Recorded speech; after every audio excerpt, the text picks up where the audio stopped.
What is up, YouTube? It's KJ, and I'm back with another video. Today, I got a very special guest, a very close friend of mine.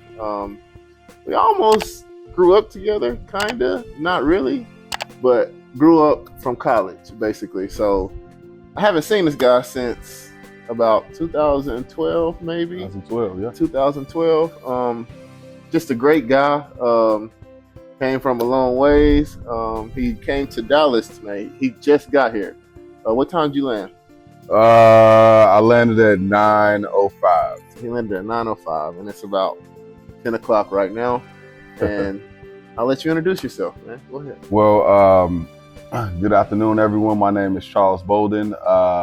Everybody knows me as Mackie. If you knew me back then, prior to being in the career, that's what people call me. But I'm grateful to be here with KJ and looking forward to tonight's conversation.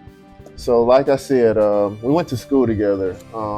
It's just crazy how things, been going and how life works. Like I said, I haven't seen him since 2012, but we stay in contact almost every day.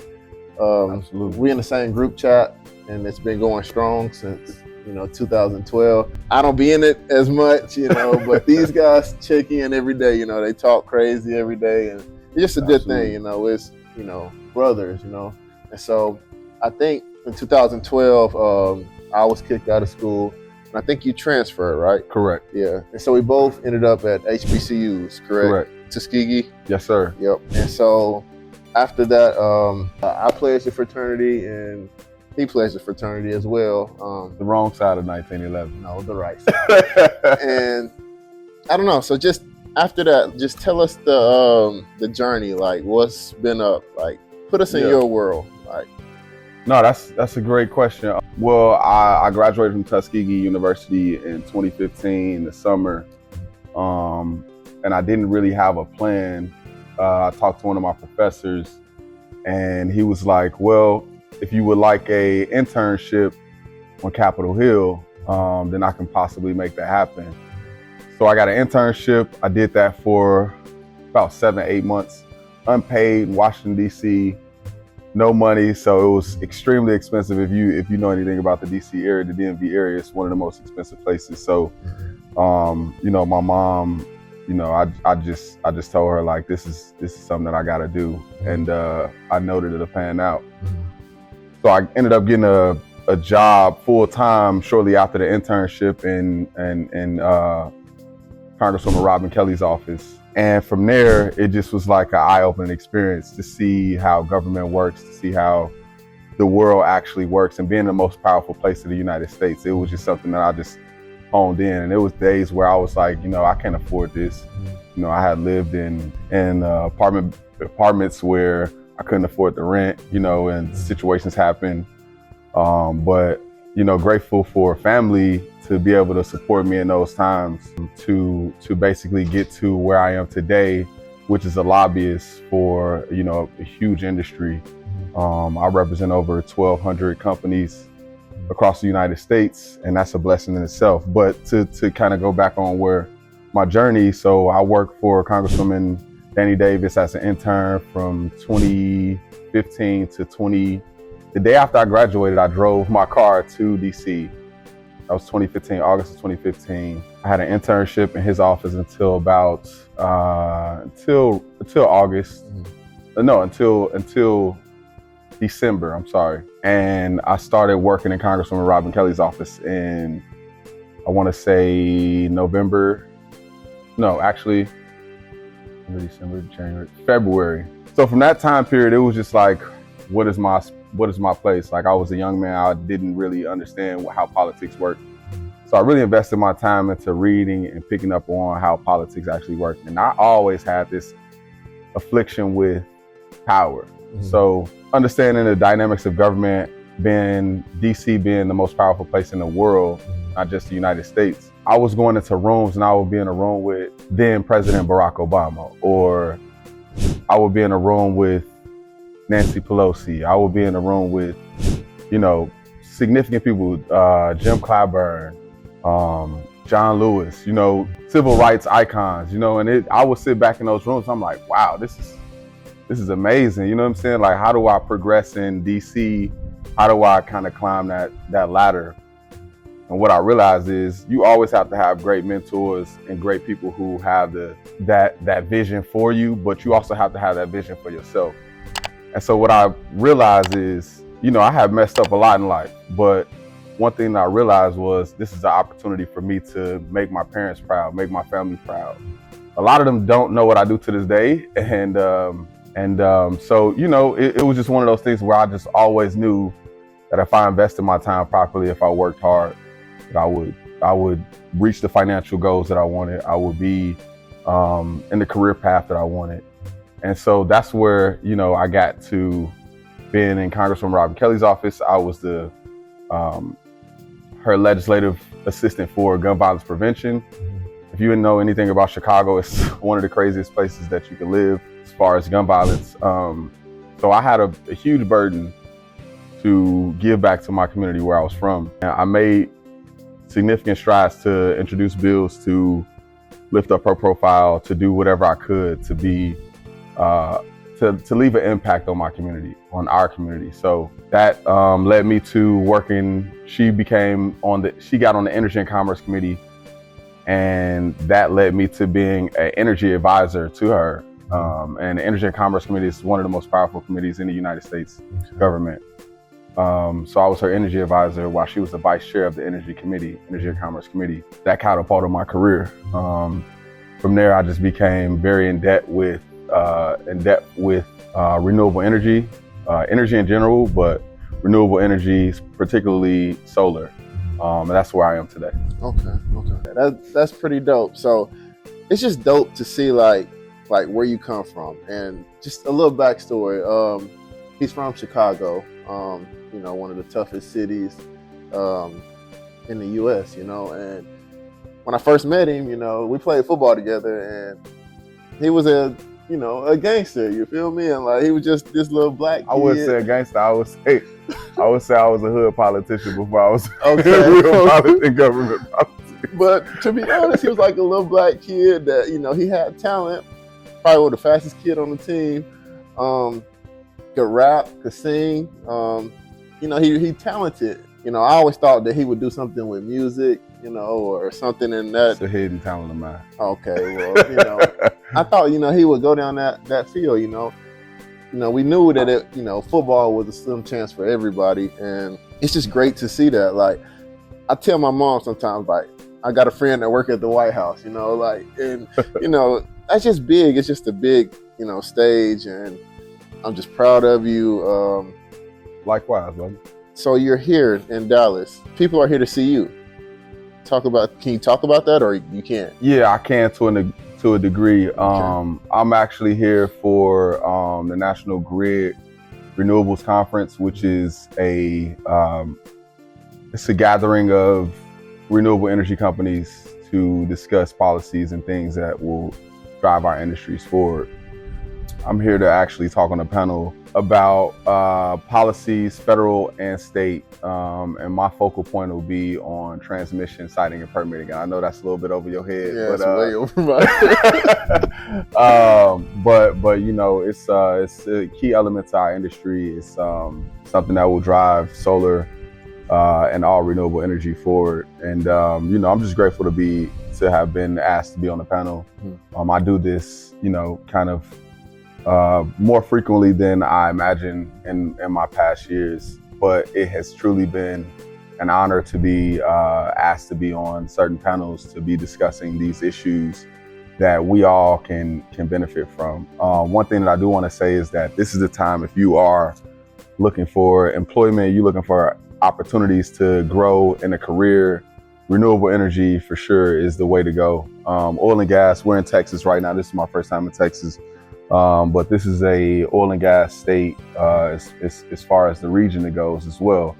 But when it comes to renewables, when it comes to closing the loop on emissions globally and domestically, and create wealth for minority communities, When you think about the impacts that climate has had on minority communities, when you think about systemic racism, when it comes to environmental issues, environmental justice issues, like renewable energy is the way to go. And I say all that to say, like, you can look at the health impacts that have had for minority communities when it comes to, we live close to highways for the most part. We live close to industrial issues, industrial areas, and businesses that pollute the communities for us at a higher rate than any other communities. That causes respiratory issues, that causes cardiovascular issues. So with that being said, renewable energy, solar specifically, is my field. Bringing back to lower prices for energy, reducing the emissions that are in the environments that we are raised in, significantly impacts us. So if you want to be a business owner, the government recently passed the IRA, which is the Inflation Reduction Act, that put billions of dollars into the economy for business startups, for environmental justice issues. President Biden has introduced or had a presidential, I'm blanking on the word, but Justice 40 is something that will provide environmental justice impacts for the entire minority communities. And so this is the time for you to look at yourself. Do I want to make a lot of money? Do I want to get into saving the earth? Do I want to save our community? Renewable energy is the way to go. So I'm here to kind of promote that. That's dope, bro. So you fighting for the people, basically. Absolutely, every day, all day. So I got another question. Absolutely. If someone wanted to perhaps do what you do, or just work their way up into life, any big position, what would you tell them? Like, how would you, coach them up on, how to be great? Because honestly, you're a great man. Yeah, not around your coattail or anything. No. But, you made it, and you're doing big things, and like, sometimes we're not praised enough, and like I said, I saw you from this dusty kid to, look at you now. And it's just, it's mind-boggling, and, I'm just giving you flowers while you're here. But to get back on subject, how would you tell someone that's, maybe searching, maybe lost in this world, and, they trying to figure it out? Like, what would you tell them? Yeah, that's a great question, man. I would say my motivation was that I was that dusty kid. I was kind of a rebel growing up. I wasn't the best student. I wasn't the best of anything. But what I did know is that I wanted to make sure that if anything happened to me, my parents could be proud of me. My family could be proud of me. And that was the biggest thing that I really wanted to really have. It didn't matter about the finances. It didn't matter about anything. I just felt like my parents are older. I'm the only child. Like, I gave them a lot of headache and heartache. I wanted to give them bragging rights. You know what I'm saying? And they invested a lot into me. And so with that being said, it was like, I sat back and I realized, like, I have potential. I can do anything I put my mind to. I was reading books. I read like Think and Grow Rich. And that turned me into a beast, because it was like, anything you can put your mind to, you can achieve. So once I heard that, I was like, man, I'm gonna be a top lobbyist one day. And while I'm not there right now, I still feel like I have opportunity to get there. Of course. And another thing too, to answer your question directly, is like, it's all about your attitude in life. It's all about your energy. Like, and I pray every day. Like, I'll be anywhere and I'll just be like, thank you, Lord. You know what I'm saying? I don't even ask for anything. I just thank him. Because I know where I could have been. You know what I'm saying? I think for the most part though, is like, I realized that you don't have to be the smartest person. You have to know people. So once I realized like my network was my net worth, I changed the perspective of my mind. And I would treat the janitor the same way I treated the president. Like, everybody get the same treatment until you cross that line where it's like, okay, well, you don't respect me as a man. Yeah. And that has gotten me into a lot of rooms where I would otherwise not have been. Yeah. and just being a good person, man. Like, That's number one, being a good person. absolutely. And people don't really think about that enough. Like, people are, and then also like watch your image. You know, I never had the best image. And I feel like I've changed it a lot. I've changed the perspective. A whole lot. But I think the biggest thing was, how do you reinvent yourself? Mm-hmm. How do you invest your energy and your time into who you want it to be? And for me, it was basically like, I really want to be successful. And I was very intentional. And the things that I did was, and this is no secret, like it's in the Bible, like I wrote my goals down. Mm-hmm. I wrote it down in plain sight. Wrote it down. I said at 30, I want to have this career. You know what I'm saying? Mm-hmm. I worked hard. I stayed focused. I stayed like I have fun, but I also know that it's a time and place for everything. So I was just grinding, bro. Like I put everything to the side. I don't have any kids. I'm not in a relationship. Like, I was very focused. And yes, at times I did want a relationship and I did consider like, okay, I could marry this woman, but I knew that I had to put myself first for a while until I got into a comfortable position. Right. Like I just bought my first house. You know what I'm saying? Yeah. I got a 5-bedroom house. Like I don't even, and it's just you, bro. It's just me. But I knew in my mind, like if I'm gonna do anything, I'm gonna do it my way. And I don't need anything to distract me or deter me from reaching those goals. I said I wanted a house. I said I wanted a certain car. I said I wanted X, Y, and Z. I did that because I was focused on it. And the moment that you lock in with yourself and you tell people honestly, whether you dating or not, like if you tell them like, I'm really locked in on reaching my goals, and they're gonna understand that. You know what I'm saying? And that was the biggest thing, is like, I really want the best. I really want the best for everybody around me, but I also know that I can't be my best self unless I'm giving my best effort. And you also got to watch the company you keep. Absolutely. Well. Yeah. Absolutely. You have to, everybody can't go. You know what I'm saying? Right. Okay. And I think Benny the Butcher said that the best, like everybody can't go. You know what I'm saying? Like it's a lot of, and that's another thing too. Like a lot of people, for me, for a while, I had survivor's guilt or survivor's remorse. And that was because like, I understood, like I got friends at home, they could never understand the rooms that I'm in or the people who I associate with now, because it's just a whole different environment, bro. It's a whole different vibe. Yeah. And that was the biggest thing. Like I had to sit back, and I went to therapy, bro. I've done everything. And I also recommend therapy for any Black man who needs it. Like if you feel like you are not reaching your potential, or you feel like you have issues mentally, like go to therapy, bro. Talk to somebody. Your friends ain't gotta know your business. A lot of times, a lot of people don't even care about what you're going through. They just wanna know. Or a lot of people they can't comprehend it because they got their own issues. And so you go to a therapist. You know what I'm saying? You can't, like for us, like we can't go and talk to women about it because it kind of falls on deaf ears and it makes us look weak in a lot of ways. Facts. And so for me, I had to realize that I had to say, okay, well, this is the avenue that I want to go. And I feel like I'm talking way too much, but I'm just saying, you're doing your thing. I'm just saying like, that's what helped me get to where I am today. And if I had to tell another Black man or a Black woman, it's just been the 3 things that I would say: be confident, overcome and persevere, whatever you're going through, realizing like you got another opportunity the next day.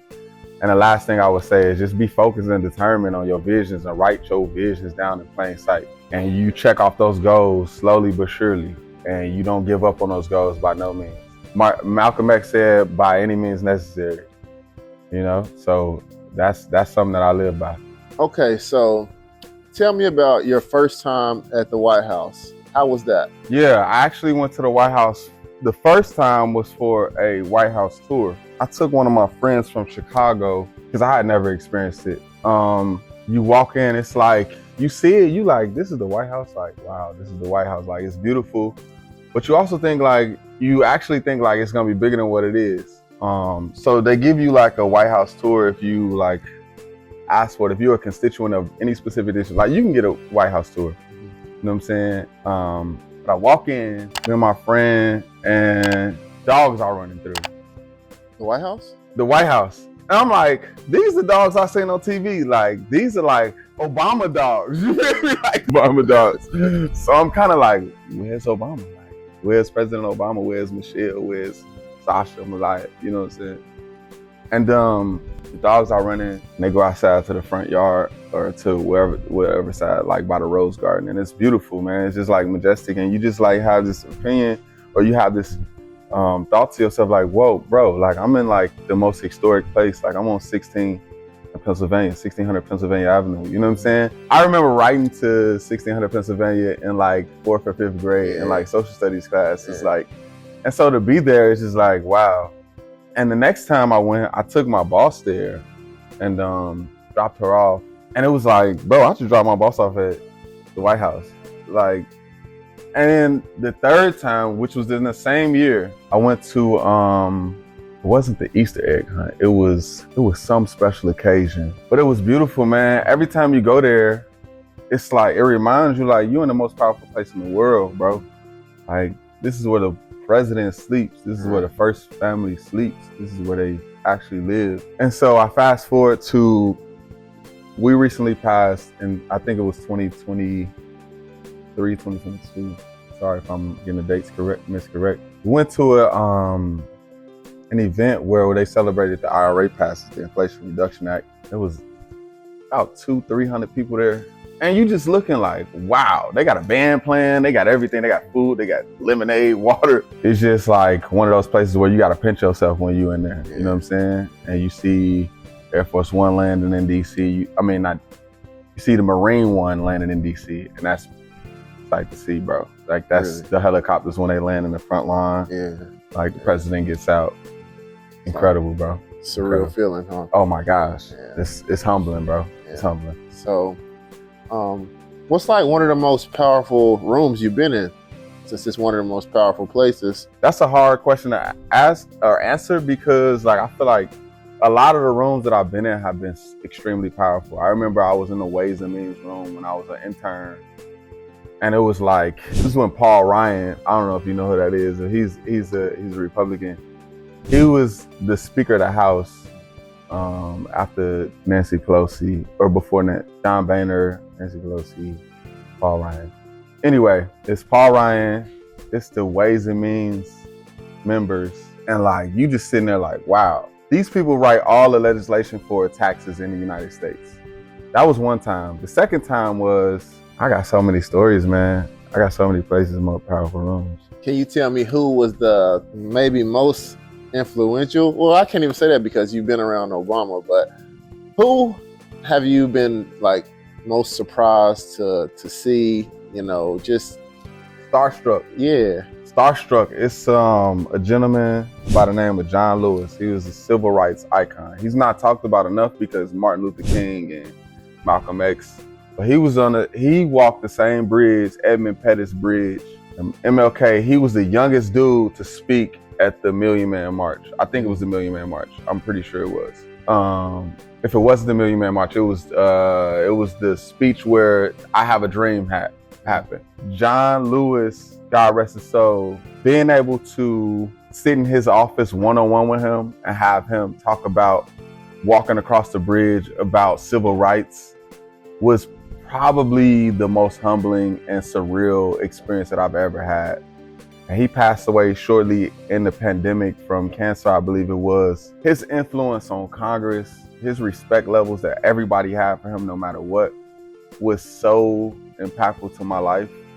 And just to know that he knew my name when he seen me, he'd be like, hey, Charles, he would be like, this is his motto, good trouble. Everybody talks about bad trouble, but he talked about good trouble, and that's how he got into the civil rights movement, because he would do sit-ins and things of that nature. But his coined term was, he would look at me, he'd be like, Charles is sharp today. You gotta be sharp out here. You have to look good out here. Yeah. And so I would make sure that I would always dress my best, especially when I was going to work, because if I ran into him, he'd be like, Charles, I don't know, you got to be sharp. And so that was always significant. He's like one of the people who I look up to, who does not get enough credit in American history, Right. in which I wish we can uplift him a lot more in our culture. Yeah. So any humbling experience, or was that maybe the most humbling experience you had? So tying into John Lewis, civil rights, I think it was 2018, 17, Republicans were in charge of the House and the Democrats actually had a sit-in. This actually goes back into the most powerful room I've been in, which ties directly into this. John Lewis was in the room, and people had my former boss, Robin Kelly, and a couple of other members of Congress had the idea of a gun violence sit-in. So they held the House floor for 24 hours, stopping votes, because they were tired of all of the gun mass shootings. I think Parkland had just happened. And John Lewis is in the room. He said, well, let's just have a sit-in. Let's just sit in the House floor and take it hostage. And I looked around, I said, bro, what do you mean? Like, I'm a part of this. And so it's actually a picture. I don't know if it's in the Chicago Tribune or the Washington Post, of me and my former chief of staff, of us like getting together the poster boards that my former boss used, and like the speeches, the 1 minutes. That was probably the most humbling experience, because at that time I knew that I was doing the right thing in my life. That we combating gun violence, we also spreading great words, and we doing it the way that they did it in the 60s. Yes. Like it's protest, and it's good trouble that John Lewis would always allude to, that really motivated, I think, the members of Congress around us. And that, to me, is something that I will cherish until I close my eyes for the last time. That's beautiful. It's been real, bro. I don't want to hold you up, because I know you're a busy man. You got, stuff to do in the morning. You just get to people like some motivating, encouraging words before we get out of here. Absolutely. If you have a dream, if you have a vision, if you think that it's something that you want to do, ain't nothing stopping you but yourself. Mm-hmm. You know what I'm saying? I think the biggest thing is, like, we have to understand that we limit ourselves so much because we have fear. And fear is a mind killer. And to have confidence in yourself. A lot of things will happen in your life where it'll break you down, but you have to remain on the course. You gotta know exactly the way that you want to see something be brought to life, and you have to be the one who facilitates that. So write your visions down, thank God, pray. Just work hard, man. Just work hard. Like, don't get distracted by social media. If you gotta take yourself out of that realm, then please do, for you to get to the success levels that you can reach. Like I said, we limit ourselves, and that's the biggest and most humbling thing that we do, or offset of what we do. And I feel like we just have to tap into our superpowers, if you will, especially if you have a hunger. Like, certain people have different hungers to them. And the hunger that I have for myself was, I gotta make it by any means necessary, quoted by Malcolm X. Yeah. No, that's dope though. So, it's a bunch of key takeaways that, we got from you. And I just hope that, this is motivating to... Well, before you say that, man, I have to say, man, you doing incredible. I'm proud of your journey. Appreciate it. It shouldn't just be about me. It shouldn't be about the people who you interview, but people have to give you your flowers because you from Arkansas. My grandfather lived in Arkansas. Yeah, you told me that before. And Fordyce, Arkansas to be exact. And, you come a long way, and I got to give you your flowers, man. You're an incredible dude, stand-up guy, and I appreciate you as a friend, So with that, please take it away. My dog, man. Always. This is my dog. Always. Yeah, so like I said, this is a very motivational video. Hope you guys learned something from it. Stay focused, like he said. Start writing things down. That's what I got to do. I got to write things down. Just a bunch of key takeaways. To be in those rooms, dress sharp. Presentation, man. Presentation is everything. And pray, keep God first. Absolutely. Just want to say thank you guys. I hit 1,500 subscribers. I'm on the road to 2,000, so We're get me gonna there. get you there. You're gonna get me there, yes. So like, comment, and subscribe. I appreciate you guys. Thanks again, Charles Bolden. Thank you, brother.